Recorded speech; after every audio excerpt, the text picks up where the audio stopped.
I'm Cassidy Quinn, and welcome back to another episode of Mentally Together. Because whether you can see it on the surface or not, we are all trying to keep ourselves mentally together. And no matter what our brains are experiencing, we're not alone, we're together.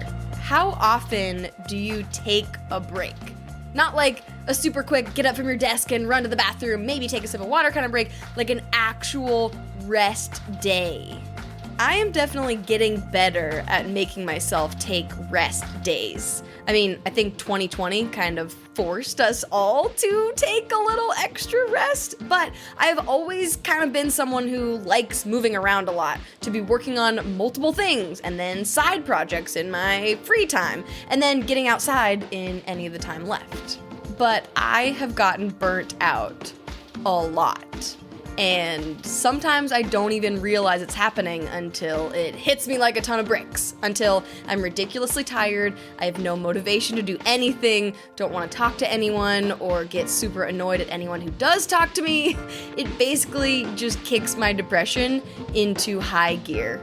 And at that point, it's kind of hard to unburn out myself because I'm already past the point of being on fire. Like the fire has actually burnt out. So what I'm trying to do instead is pour some water onto the fire while it's slowly burning before it gets out of control.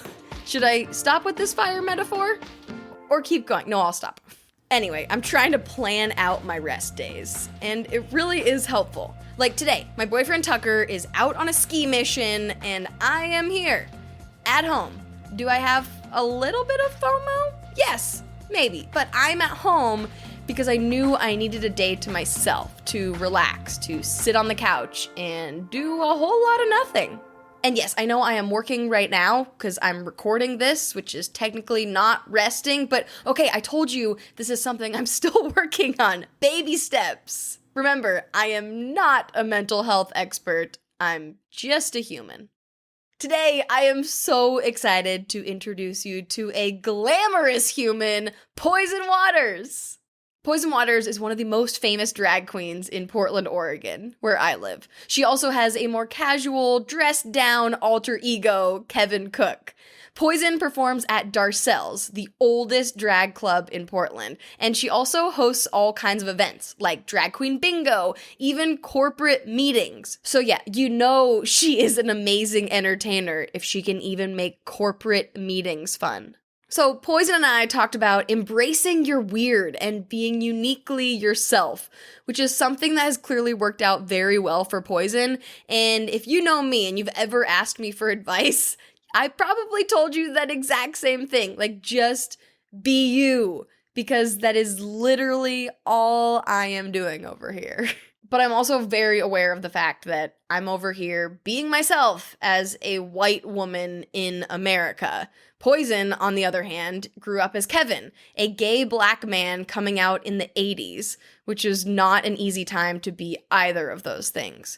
So clearly Poison has seen some very difficult days, but has also gotten through it all with a big smile, lots of sequins, and a personality that could only be uniquely hers. So let's get into it with the amazing Poison Waters. Oh my gosh, you look beautiful. Thank you for being here with me. Thank you, Cassie. Thanks for inviting me. How exciting. I'm glad to be with you again. Oh my gosh, I've gotten to meet you a few times, mainly like in a TV studio in a very controlled environment where you always walk in, make me feel so joyful and happy, but also underdressed. So as usual, if you're listening to the audio version of the podcast, you should definitely go check out the video right now because Poison is, as always, in just a beautiful gown, the earrings, the makeup, the hair. And I didn't know who was going to pop up. I don't know if it was going to be Kevin I talked to today or Poison. So you're amazing. Just an overachiever. I'm giving you all the goods today. So, okay. You were born into this world as Kevin, right? Correct. And right now, like, are you half of the time Kevin, half of the time Poison? Like, how does that work? Well, I always feel like I'm both. When I first started drag, and whenever somebody would call me Kevin, I would just cringe and I'd be mortified. And then I used to work at the Lloyd Center Mall, the old Lloyd Center Mall before it had a cover on it. And when people would say, "Hey, Poison," and I was Kevin at my retail job, I was mortified too. And so I really definitely had like a split back in the early part of my career, late 80s, early 90s. And I just never understood, like, why would somebody call me Poison when I'm clearly not in drag? Or why would they call me Kevin when I'm clearly in drag? And so that was just, being a new out gay kid, trying to figure out my way in the community and in the drag scene. And then slowly over time, both personalities just merged together. And now I don't care if they call me Kevin or Poison or what I'm dressed as or whatever. And in fact, I joke with all my virtual gigs with Poison Waters' friends is that I'm Poison on the top and Kevin on the bottom, because since I'm sitting down all the time in front of my computer, I get to wear boxer shorts and bare feet. But otherwise, I put all the glitz, from the waist up, which is kind of, cheating. But hello, why would you put all that stuff on if no one's going to see it? I am so happy to hear you say that because, we're on Zoom right now. Like, I am definitely wearing sweatpants. Yeah. And, I make myself look nice enough. I did take a shower, but, like, if I didn't, you wouldn't be able to tell or smell me, But I was thinking, like, oh, is Poison always full, decked out, full glam? So I'm happy to hear you get out of the heels when no one has to see your shoes. Absolutely. And I've done a couple of these virtual auctions where you're in a studio, socially distanced, and everybody else is at home watching on a Zoom. And I've learned not to trust cameramen. They'll say, oh, you don't need your shoes. We're not going to show a full shot. And the first one I did for Dress for Success Oregon, they said, oh, go ahead. Why would I wear those high heels if I didn't have to? So I kicked them off and I had on some icky black loafers. I don't know. And sure enough, there were my feet right in the middle of the shot. And I said, never again. And so all this spring and summer for gigs, people would be like, oh, you don't have to wear your shoes. I'm like, I'm going to wear my shoes. I don't know how you do it, though. I don't think I own any shoes as high as some of the shoes that I've seen you in. So props to you. I'm used to them now. If I wear something flat or I stumble, I have to wear that really high shoe. Wow. So where did Poison come from? Where does the name, and also how did that character? And clearly it's part of you. Like, it's not just a character. It's a lot of the real you. Where does that come from? It's all come together. So in 1988, just before then, I graduated high school in 86 out in Park Rose, East County. And then I went to Mountain Community College out in Gresham or Troutdale. And then the new Max line had just opened up. And so it opened a whole new world to me and my friends, because we could zip downtown and we didn't even have, most of us didn't have cars or not really access to downtown. And we heard about this place called The City. I thought they meant like downtown Portland. Well, they were talking about this underground, but it wasn't underground, all ages gay nightclub. And I'm like, oh my gosh, we're going to go there. So we went there and it was dark and seedy and fabulous and day glow, black lights, and boys dancing with boys and girls dancing with girls. And I'd never seen anything like that before. And I was mesmerized. It was literally like Alice when she goes through the looking glass. Wow, what is happening? So fast forward a little bit, and we would be dancing, and everybody's having a good time. Well, at midnight, the dancing would stop, and we all had to sit down on the dirty, icky, sticky dance floor from the sodas that had spilled and the chips that had spilled, and watch a drag show. Well, I'd never seen a drag show, and I didn't really think they were that cool. So I was like, what is this? They're just wearing, clothes from the mall, lip syncing, not very well. And I just thought it wasn't for me. And also, I really love the dancing, and I'm kind of a Virgo, anal retentive, so I didn't want to sit on the floor, and so it was all working against me. And so each weekend we'd go down there and we'd dance and have fun, and then we'd have to stop and sit for the drag show, and then we would get to dance again. So otherwise I would have left, but we could dance afterwards. Anyway, one time we had special guest performer drag queens, because it was normally just the kids that went to the all ages nightclub. And it was 4 black queens, and they were all dressed in white, and they did a whole musical review, a medley of numbers from the musical Dreamgirls, which I'd never heard of the musical Dreamgirls, and I didn't know anything about the Embers and Ourselves. So to me, it was just all fabulous and fancy. And they were wearing sequins and feathers and fur and really like high glitz and glam. And it struck me that, because all of a sudden I was enjoying this drag show, and then it occurred to me I hadn't seen a black drag queen, and I hadn't seen a drag queen that wasn't wearing like booty shorts or like, Doc Martens and a Raver t-shirt. These were like what you would consider, a classic drag queen. So that's what I was like, oh my gosh. So I kind of, fell in love with all of them. And one weekend, one of the performers, his name was Rosie Waters, said, hey, does anybody want to learn how to do drag? I'm going to make a new drag daughter. And I didn't even know what that meant, but I raised my hand so fast. And he's like, okay. And so then we got to be friends. And part of that was like, telling me where to shop and where to buy and all this kind of stuff. And I didn't know anything about putting on makeup. I have a sister who's 1 year older, so I would like sneak her makeup and try on some of her clothes and try to make it work. And it was horrible. Well, then Rosie Waters helped me, and we bought a wig and clothes and all this stuff. Well, then he said, well, you need a name, right? What is your name going to be? He said, your last name is Waters, because Rosie Waters, and then one of the other performers was Misty Waters. So you were like their child? So you like had their last name? I was the child, and I got to have the Waters name, and I was the envy of all, and still am, by the way. So I worked at the mall, as I said, and I went to Nordstrom, and I would walk through on my lunch break and look at all the pretty things and smell all the perfumes. And there was a Christian Dior perfume that had just come out, and it was in a beautiful purple bottle and a green and black gold box, and it was called Poison, and I loved the smell. So I said, I'm going to be Poison Waters. And they were like, what? You can't be Poison. That's not a real name. And I'm like, but that's what I want to be. So that was my name. The point is that it's not a real name. Like, it's not supposed to be a real name. I'm not a real person. Or, I mean, I am, but, Right. So yeah, it took a while. Even to this day, some people are like, that's such a name that Poison sounds toxic, and you're just the opposite. You're so sweet and loving and da-da-da. I'm like, well, there was a time, let me tell you, in my early days when I was kind of a bitchy, negative Nancy. So that it made sense back then. And then, funny side story, for 12 years, I worked for the state of Oregon Department of Environmental Quality. So people would always say, oh, is your name Poison Waters because of DEQ? I'm like, no, I was Poison Waters way before I got this burger job. Oh my gosh. Wow, that's good origin story. Right? Poison Waters. It's a good origin story. And there's no more Waters? Like, you didn't have any baby drag queens? No, I no. It just was ever really my thing. Like, all of my Waters friends and so many of the drag queen friends died from AIDS in the early 90s. So all that group that had brought me up, most of them are gone. Oh, and so it kind of was like, that name's going to stay with me. And because I knew them, and I think anybody, even nowadays, like if I did get it, nobody would really get the weight of what that name means and what it carries, because they were pillars in our LGBTQ community for decades. And everybody knows, of a certain age, when you say Misty Waters or Rosie Waters or Lady Lane Peacock, you were like, oh my gosh, they know what that means. I think nowadays kids, they wouldn't get it, and I wouldn't feel right. So no, I'll be the final Waters.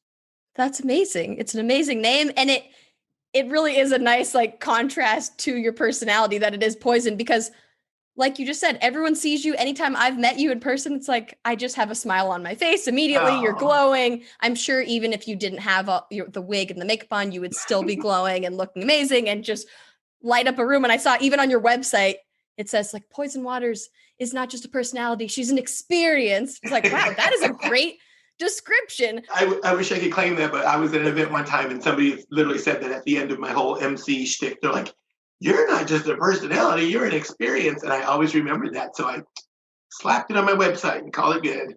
That's amazing. Do you feel then, like, is there pressure on you to be that, like to be the happy, smiling, like I'm going to go to this place and I have to be the person that brings everybody joy?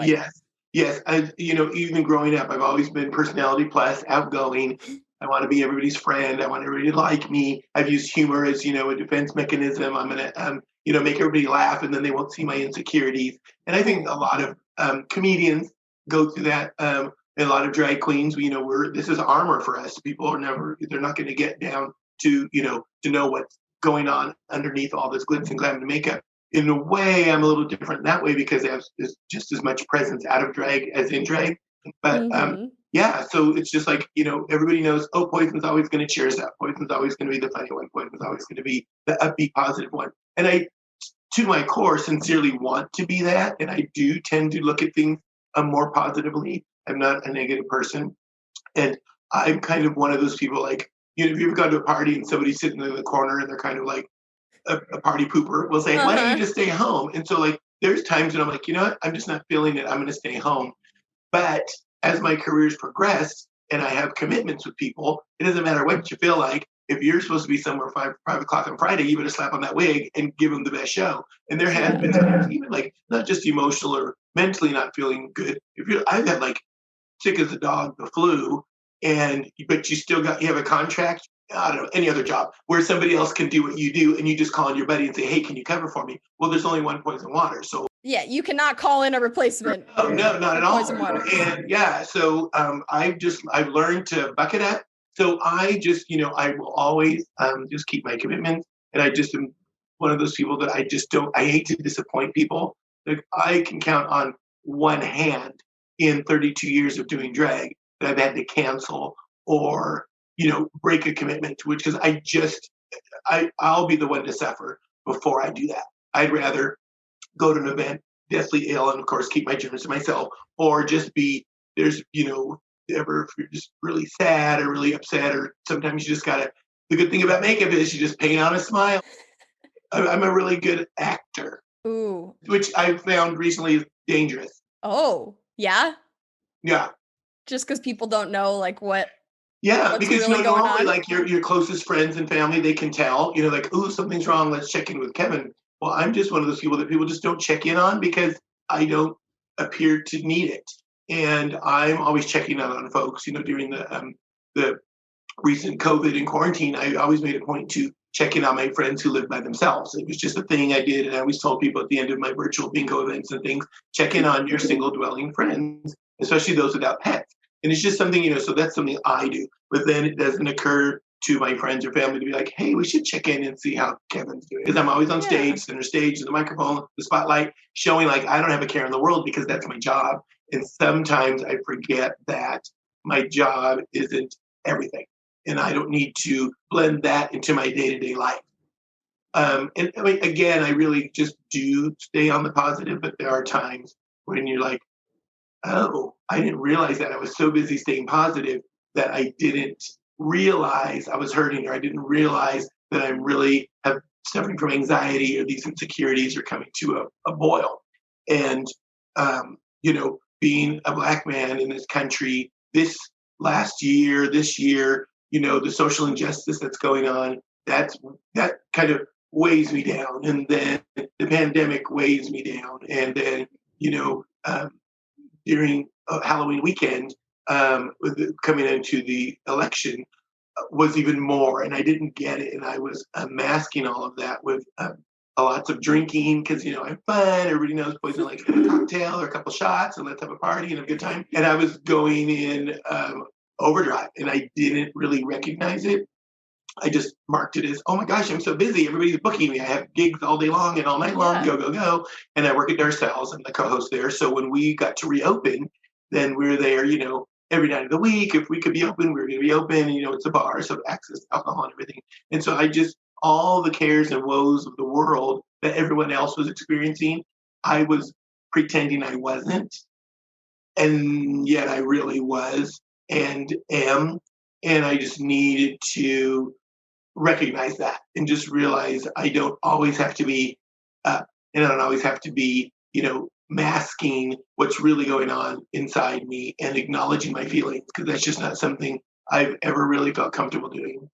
Yeah. Well, I mean, you are a real person, but yeah, like you said, it's kind of like this armor you put on. And so people then maybe don't see that. They're like, of course that's, so what did you do that weekend when you realized, well, I'm covering all this up, I got to deal with this? Yeah. Well, what had happened was my friends and I went on a vacation for Halloween weekend, and so there was lots of alcohol. It was a fun time. The anticipation of the vacation too, because all of my 2020 vacations went out the window. I was supposed to travel all over for different reasons, work and fun and birthdays and celebrations, and just I had a whole calendar full of events and travel that all went away, And that's a thing too, is like I kept reminding myself throughout the early days of the pandemic, this isn't happening to you, Kevin. It's happening to the world. So I wouldn't let myself get down because of that. I'm like, there's people way worse off than me. And sorry, I couldn't go to Hawaii, and I couldn't go to Mexico, and I couldn't go to New York, and all these places that I was planning to go to.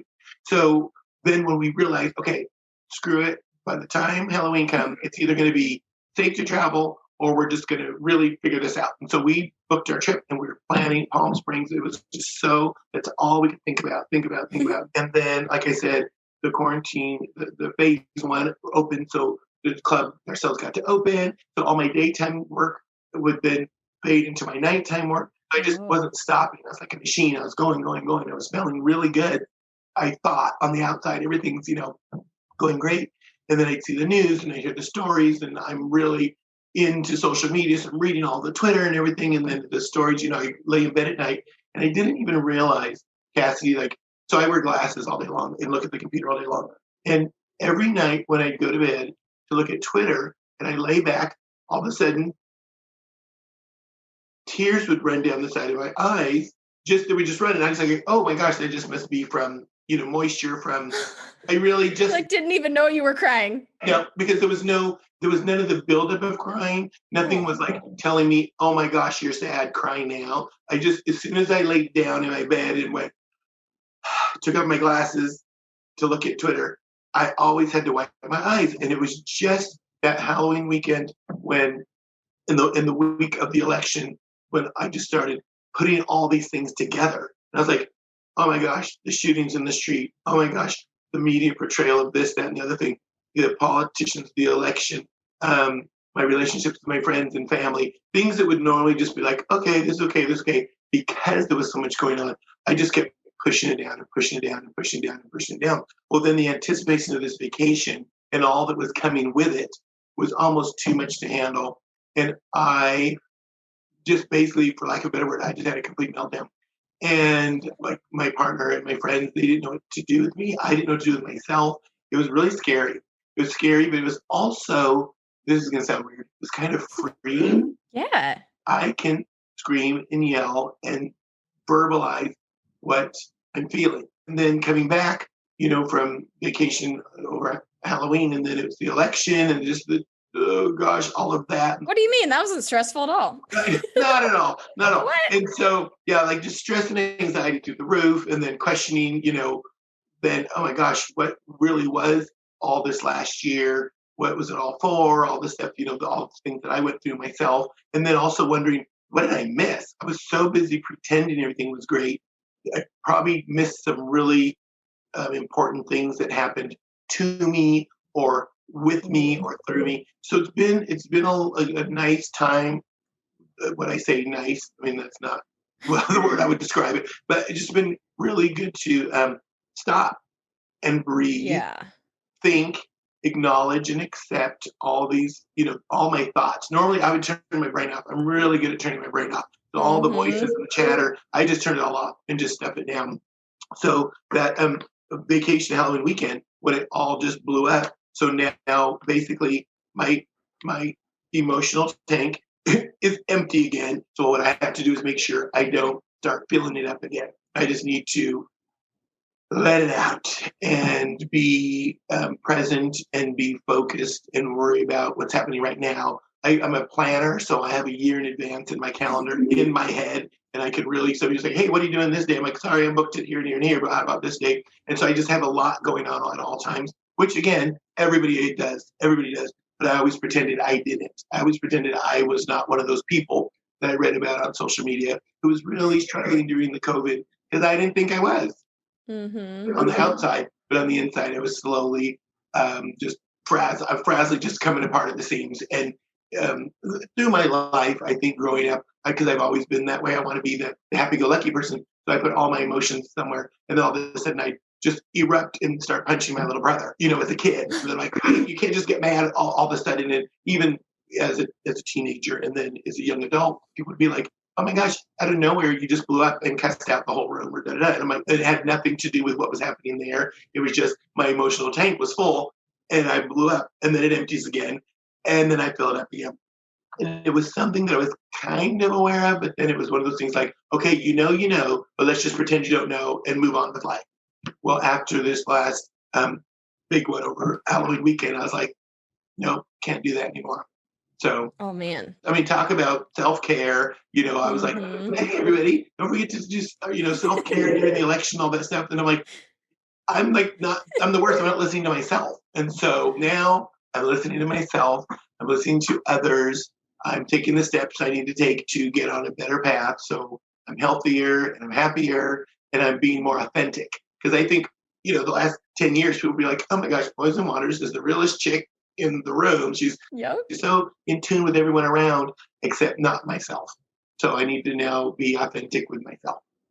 I relate to a lot of that from 2022 because like before the pandemic shut everything down, I was working all the time, like super busy. And I always like that. Like I'm drawn to being busy and feeling grateful that I have so much going on. It's like, oh my gosh, I want to do this. Like, why would I stop moving? And then you are forced to stop moving and realize like, oh, I'm really, really tired and emotional. And it just sometimes it feels so good to just cry and let it all out. Let it all out. And like for like an emotional experience, I'll shed a tear on the microphone when I'm talking to large groups, and if we're talking about something that affected my life, I can have a couple of tears, but like this was full on, like not even recognizing my own voice coming out of my body. Like it was wild and it was guttural and it was wow. So that just taught me, it's not the older you get, the better things get, because it's really, we're just kind of repeating the patterns. And so again, I'm 52, so repeating the patterns of the last 52 years is clearly not working. So, it's working in many ways, but you learn things. Yeah, totally. So yeah, and that's, and I've always thought, gosh, people are so brave when they come out and they tell their stories. I'm like, I could never tell all the stories that are going on inside my head. It's just me. I don't know why. And so now I'm thinking, well, maybe I should start talking. Well, I think it is so easy. Like when you are the person that is not even like supposed to be like you've given everybody the impression that you're happy all the time. Yeah. I've done the exact same thing. And until I started posting on social media, like, hey, guess what? I have depression and anxiety. Everyone's like, what do you mean? Like you just smile all the time. What? You can't be sad. I'm like, yeah, I guess you would assume that I'm never sad. I never have a bad day because I haven't shown that to you. Right. Like, I don't want you to assume I'm always happy, but I literally only show you all that I'm always happy. So same. Exactly. Obviously that's what you assume. Yeah. Well, people all the time on Instagram and Facebook, they're like, your post just totally brightened up my day. There's so much negativity out there. I just always look for your post because you always write something funny or uplifting or supportive of a community group or a person, and I'm always, showing gratitude on Facebook. People give me all this. People do nice things for me. And I'm like, that's the only time I can say thank you and let the world know that I really appreciate this. So people say that, like, oh my gosh, you're always so positive, and your posts really, helped me get through my day. So that's like the pressure of that, which I appreciate, and the pressure of that keeps me from like, and I guess it's just not my way. It's not my nature. I wouldn't say, oh my gosh, you're like, meanwhile, Cassie, like the third person I told about my meltdown on vacation. But it wouldn't be my thing to like post about it and say like, oh, hey, guess what happened? Everybody wanted to see the pictures. They wanted to know about it. So I just posted the pictures, and no need to attach a story to it. As you may or may not know, I am a self-proclaimed crazy plant lady. But as of just a couple years ago, I was convinced I would forever be a plant killer. That is until I met the Plant Doctors. They're two women, Chelsea and Skylar, in Portland, Oregon, who love helping people and businesses figure out how to care for their plants. And they sell cute plants and adorable plant pots too. They have brought lots of beauty into my home. They do house calls if you're here in Portland, or you can set up a virtual consultation to get their plant tips online. Do I still kill my plants sometimes? Yes, definitely. But the Plant Doctors are always there to help. Go get yourself a new plant. You deserve it. You can find them at theplantdocs.com. That's theplantdocs.com. And use the code Cassidy for 15% off your order. That's code Cassidy at theplantdocs.com.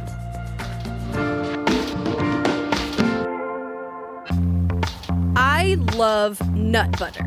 Okay, that definitely sounds weird when I say it out loud in audio form, but you know you love it too, okay? Some toast with some nut butter on it in the morning. So let me introduce you to my favorite nut butter makers, Ground Up. They make super unique flavors like cinnamon snickerdoodle, coconut cardamom, and Oregon hazelnut.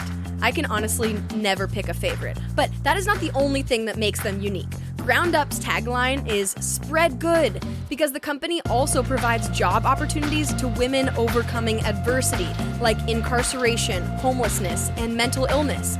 You can support their mission by buying some delicious nut butter for yourself at grounduppdx.com. And use the code MENTALLYTOGETHER, all one word, for 15% off your order. That's code MENTALLYTOGETHER, all one word, at grounduppdx.com. now back to the show. When you talk about self-care and like Mhm. preventing all of those emotions from getting to that high level where it just explodes again, like, Mhm. are there things that you're trying to incorporate into your routine that maybe will help? Into my routine, like on Like stage? new things, Or- like no, like sorry, Oh, yeah, like yeah, your daily my routine. daily.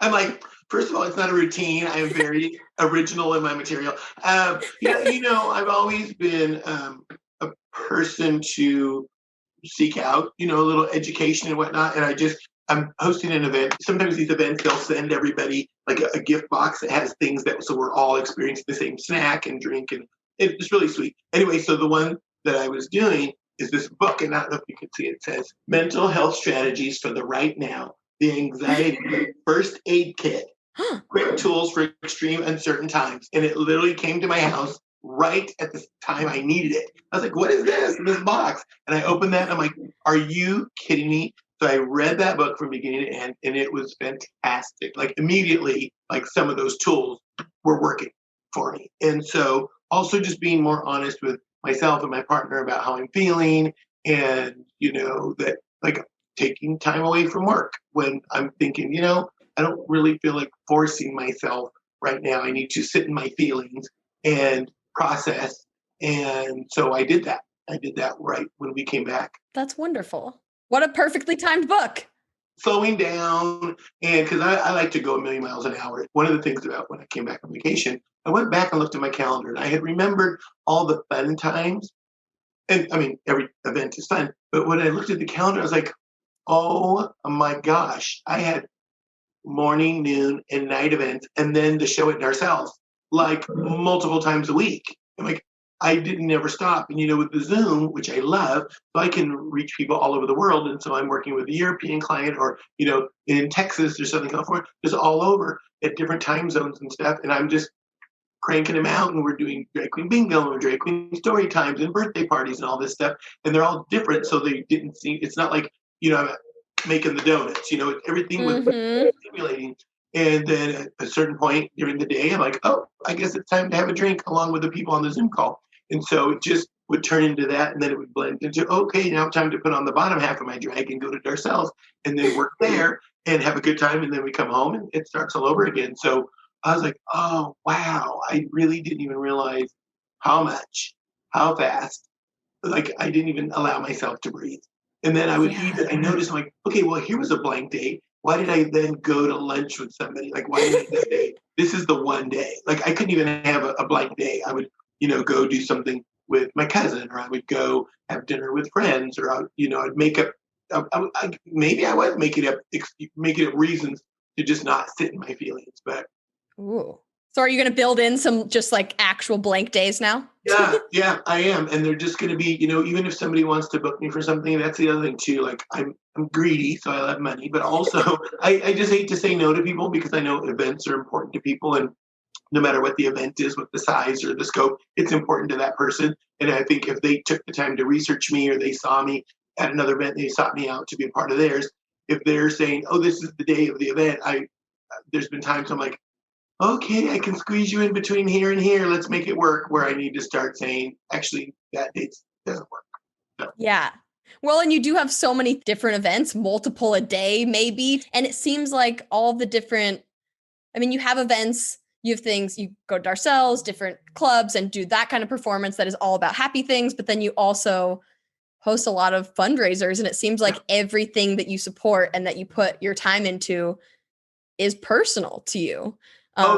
Absolutely. Whether it's like kids reading or school supplies or AIDS awareness, is that how you feel about it? They're all personal absolutely. to you? Because, there's very few nonprofit organizations that I don't have a personal connection with somehow in my past. So obviously I'm big in the HIV and AIDS community, because I lost all my friends in the 90s to HIV and AIDS. So why wouldn't that be a huge passion of mine?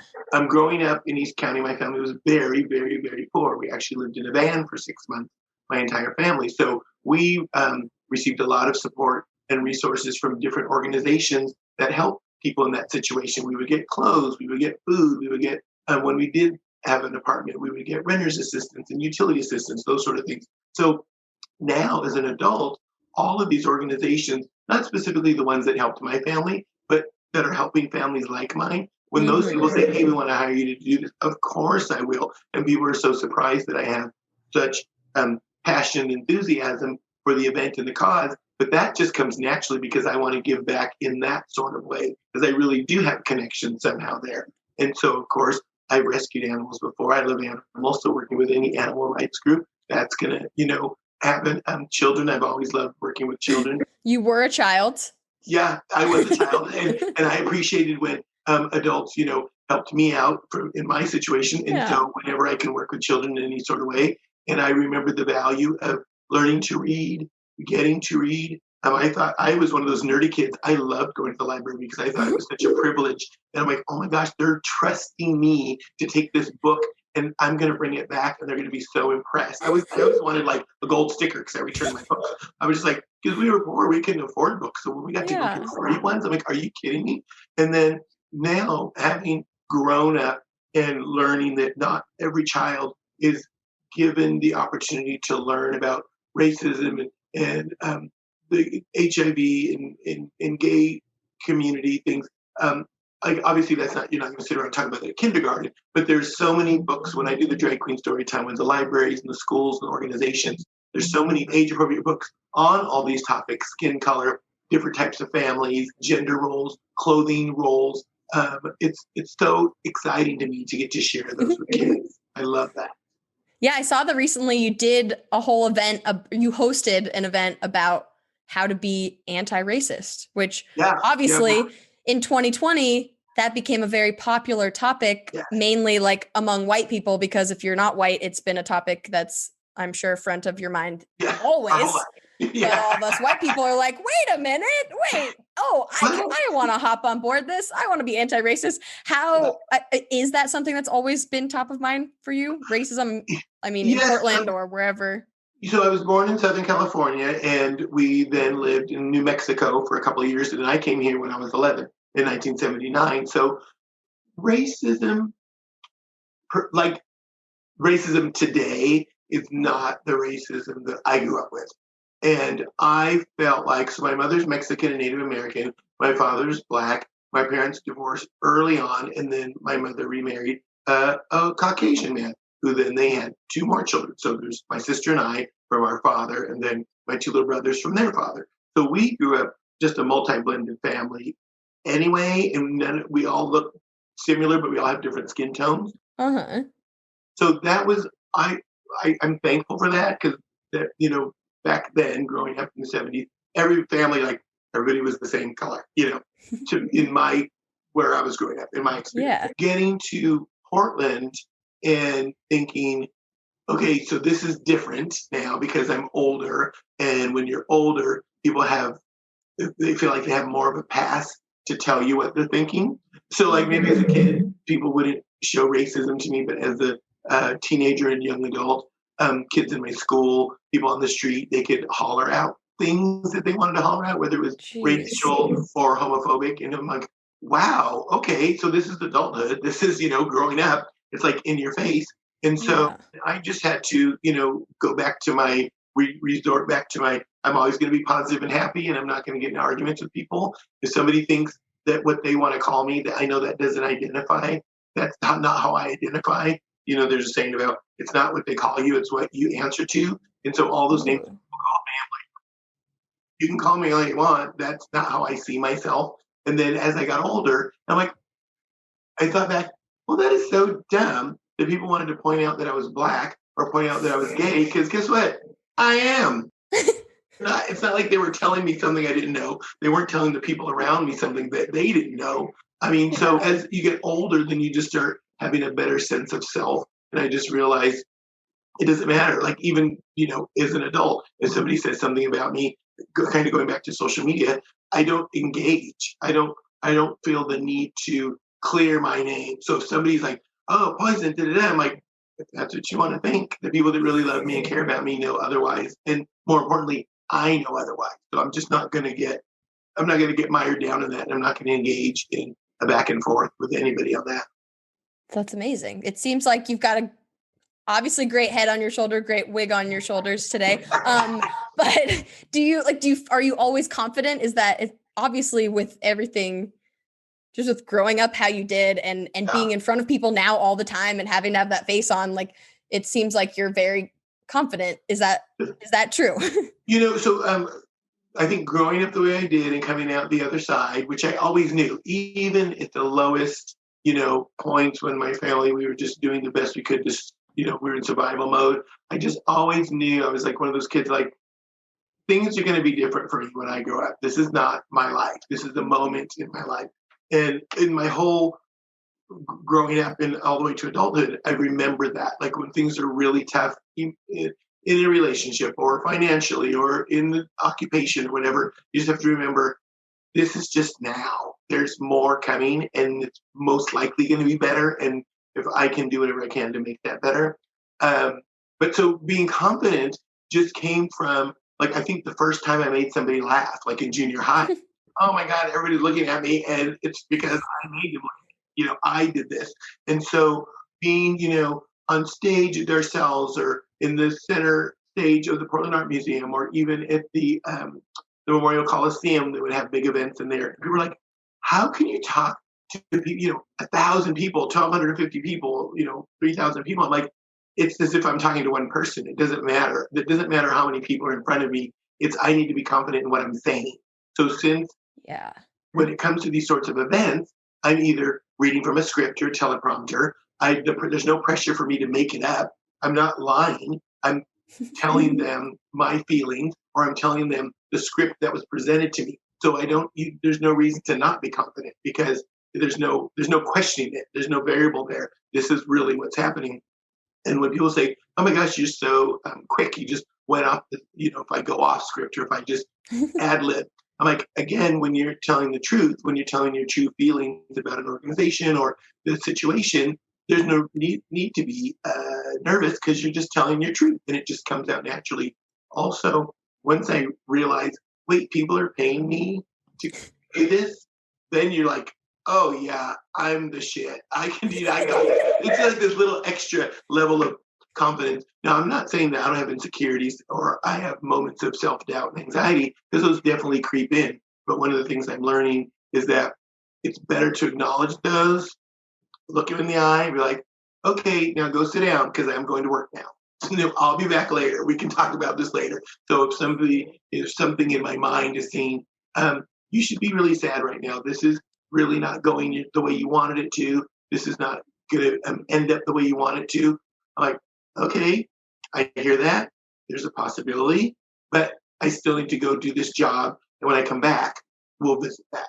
And generally, even if it has nothing to do with where I'm going to work or what I'm doing, if I leave the house feeling kind of crummy or sad or depressed or something's going on, anxious, and I say, I'll be back, then by the time I come back, it's gone because I had such a great time. The people were they received me so well. They were so encouraging. I felt good about the job I did. And I think that, that's what I'm learning to do, not just keep stuffing everything down. Like, I'm going to pretend like some of these emotions and anxieties are like unwanted guests at the dinner table, but they're still here. You can't ignore them. So I'll say, have a seat, gang. I'm going to go to the kitchen. And when I come back, we'll discuss it. And then by the time you've, done the dishes or whatever, then they're gone. Or they've left. And if they come back later, well, you'll talk to them later. What is the voice inside your head like? Do you tell yourself all nice things usually, or is there a little voice that's like, you're not good? That's something that I, at least in 2020, I realized being at home and having so much time to think to myself was like, absolutely. Oh, my brain is not nice to me sometimes. Oh, absolutely. Because I'm naturally funny and because I can be the life of the party. I'm like, people don't really like you. They just like to be around you because everybody else is around you.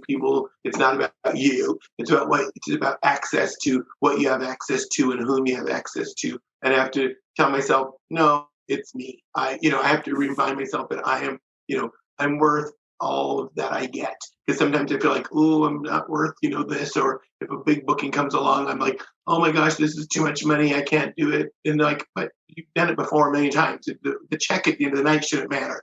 And so if it's like, really important people of the political group or something like that. Like, oh God, they're going to think I'm the poor black boy from Park Rose, and what am I doing here?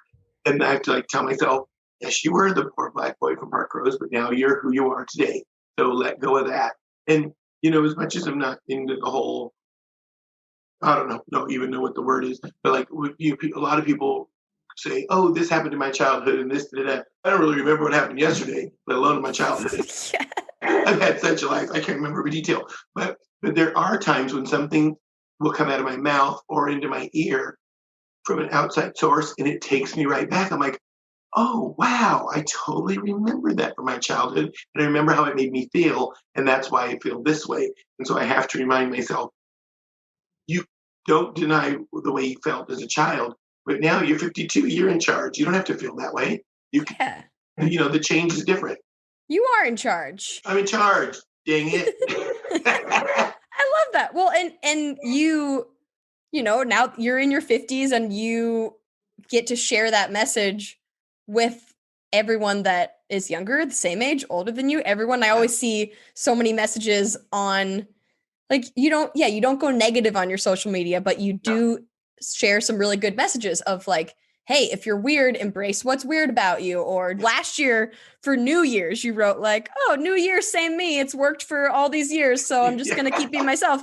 And a lot of other people are like, it's a new year. I got to change who I am. I got to figure it out. Oh my gosh, like the pressure of a new year. Everybody thinks they have to, reinvent themselves and do something bigger and better. And it's like, hey, I figure if I'm still alive, I still have love in my life, I couldn't have been that bad. So why don't we just focus on other things? What would you say to anyone who still is struggling with like embracing the different and weird parts of themselves and is still kind of hiding that instead of just putting it out there? I tell them, I always tell the same story, like, coming up in junior high and high school, I wanted to be like everybody else. Oh my gosh, my hair was different, my skin was different, I was more effeminate, but I loved to sing and dance. I'm like, why do I love to sing and dance? Why don't I like to play soccer? Why don't I like to play soccer? So I just had to be me. And then as I got older, being me really paid off. And I just don't mean financially. I've got to be my real authentic self, live my own truth. And then it did pay off financially. And it's very successful in being able to just really have wonderful people in my life because of that. All that I have in my life and all the people in my life, I don't think I would have come across them if I hadn't embraced that I wanted to be a drag queen and be Poison Waters and not stop until I was the best Poison Waters I can be. So kind of going back to what I said about how I can't ever call in sick to a gig because there's only one me. So when I tell some of these young folks that these things I speak at, I'm like, you may feel awkward and odd right now because you're unique, but you have to embrace that. You have to lean into it because I certainly have. And now I'm the best me because all the stuff that's only significant to me, that's only specific to me, those are all the best parts of me because it's the only one. There's nobody else. Yep. No one can replace you because you're the only one. Did you feel that way when you were coming out? Were you in your teens when you came out or 20s? I came at 18 years old. I graduated high school at 17 and then I started going to Mountain Community College at 18. I started meeting it was so bizarre. Like literally, I thought I was the only gay person in the world, which a lot of gay people do when they're coming out. I thought, oh my gosh, I'm the only one. And then I went to Mount Hood and all of a sudden I'm like, oh my gosh, everybody's gay.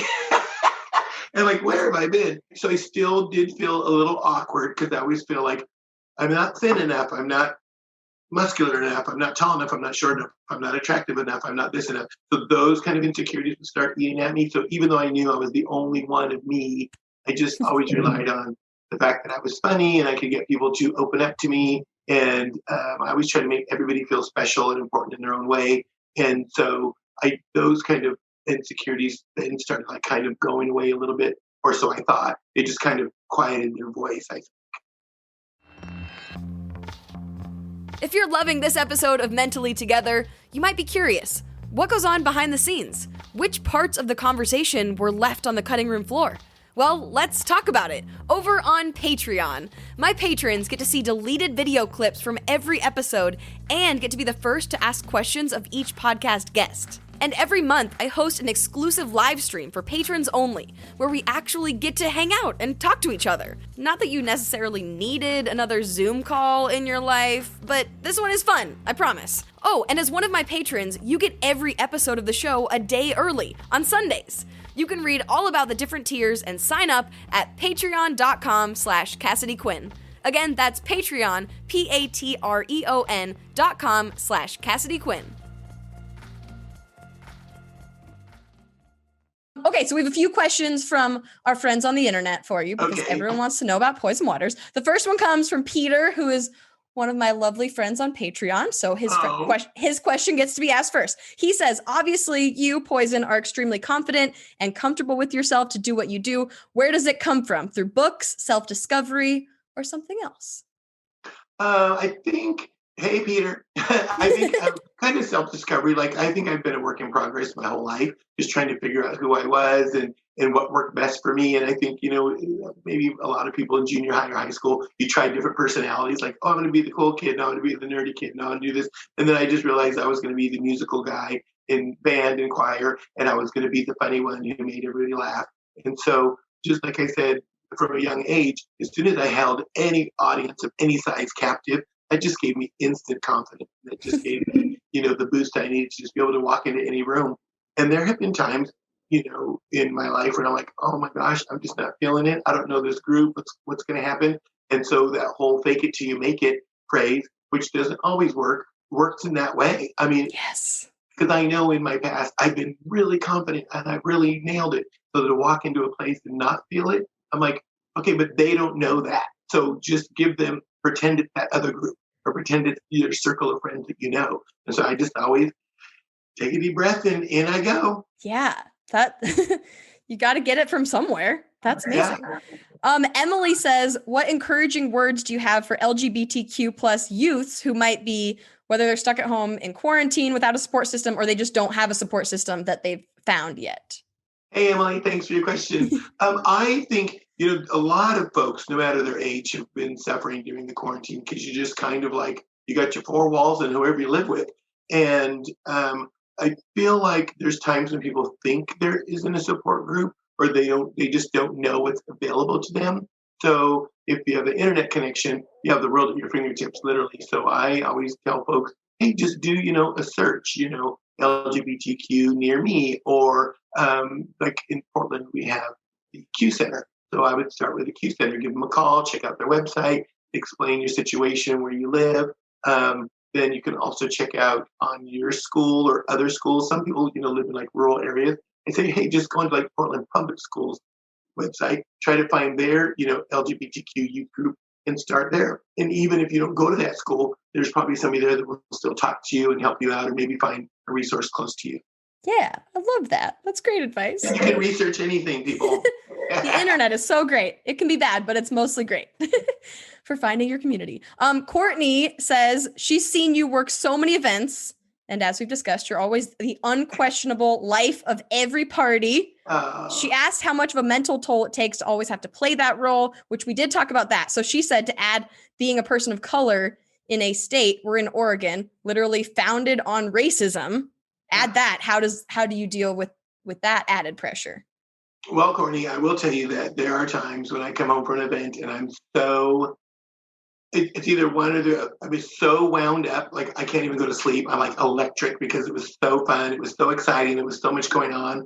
Or I'm just mentally and emotionally exhausted and I can just barely wipe off my makeup and pass out. I don't even take a shower. So the other part, again, it's like I have to meet people where they are as I would want people to meet me where I am. So when I walk into a ballroom of one of the fancier places in town and I'm the only Black person, but I have to remind myself again, they're all paid good money and they're here looking at you. So you must be doing something right. So no matter what their personal thoughts are, beliefs, they're in that chair and they're not going to get up just because you're here in the middle of it. And if they do, oh well, there's no refund.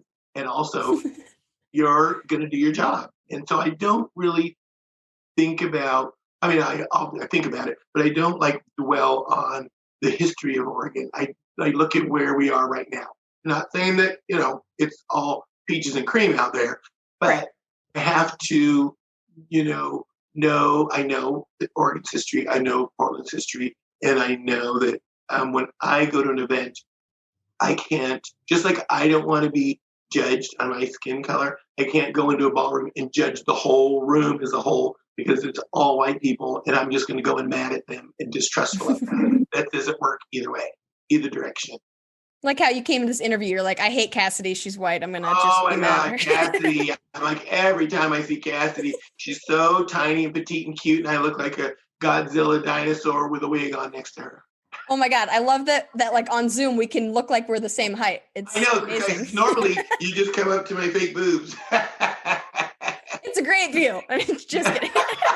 The view from down here. That'll be the name of your next book. Poison. Oh, that'll be our own podcast. The view from down here. That sounds great. And then Katie wants to know the best question. How do you stay so fabulous?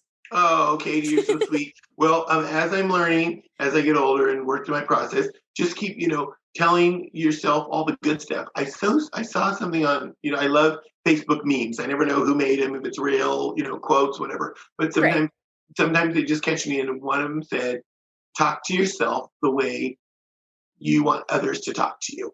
So often, I'll catch myself letting myself have it, just really beat myself down. It's like, hey, wait, you're supposed to be your own favorite person. Why would you talk? I wouldn't talk to my friends the way I'm talking to myself sometimes, So I talk to myself the way I would want others to talk to me. Like, don't give yourself a path to be negative to yourself just because it's just the voice in your head.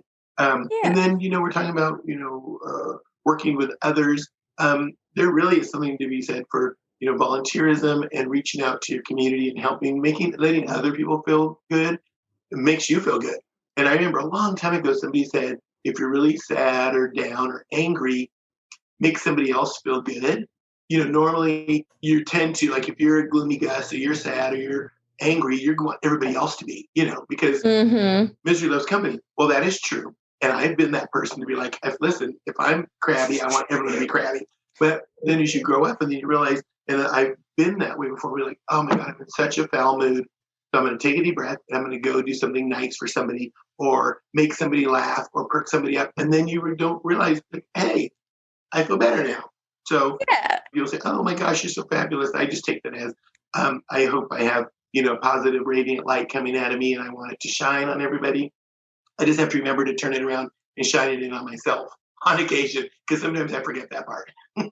I love that. I saw some, they always pop up on Facebook as usual. You don't remember where they came from, but you saw it come up with like a name. Obviously you already have 2 names, so maybe this wouldn't work for you. But for someone like me, I have one name. I could pick a different name like Sarah for the mean voice in my head. And so I'll be like, oh, Sarah, like, stop. Sarah is she won't shut up today. And so then you separate that. Like, that's not me. That's not my brain. That's Sarah. She's mean. Oh, I love that. No offense to anyone named Sarah. Is it Sarah with the H or with no H? It's probably like SARAAAA, just to make it like really one annoying. Of those. Yeah. She's one of those.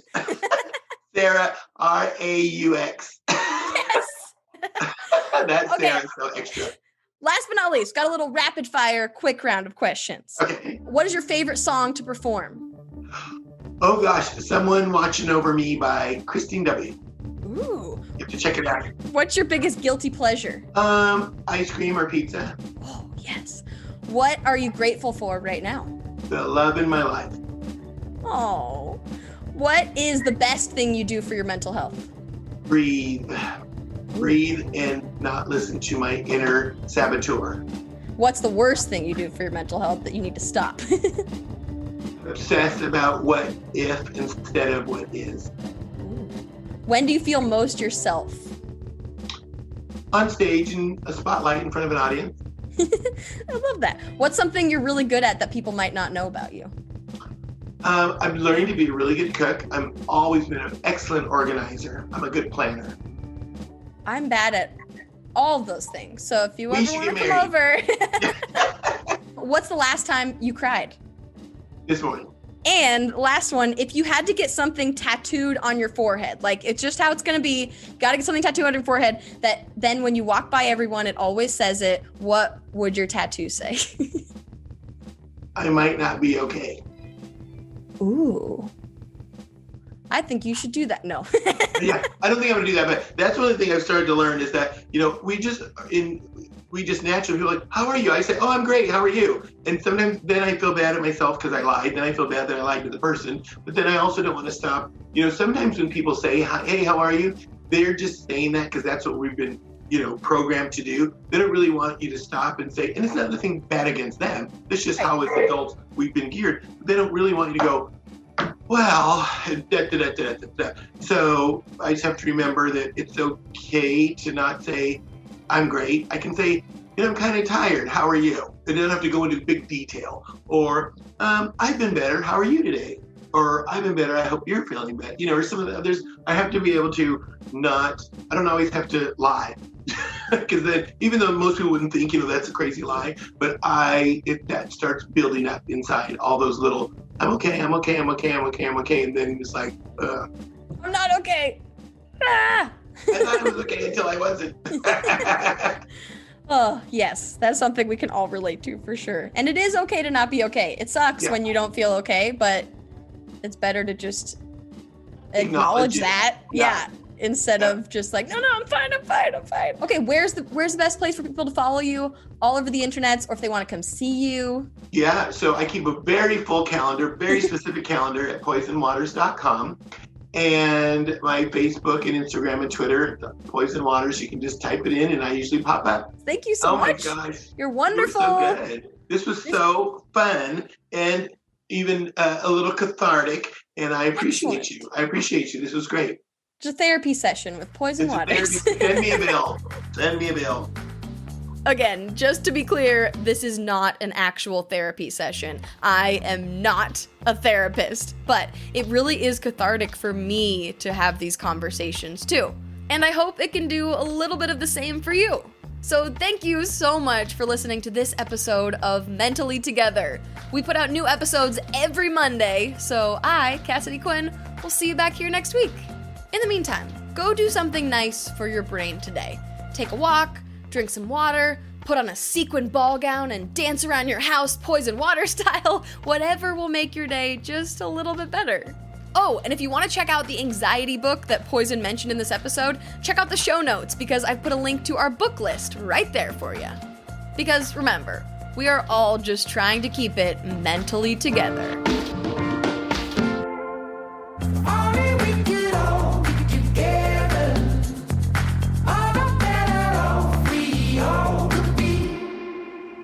Mentally Together is produced, hosted, and edited by Cassidy Quinn in collaboration with Koba FM, a podcast network that is all about community, baby.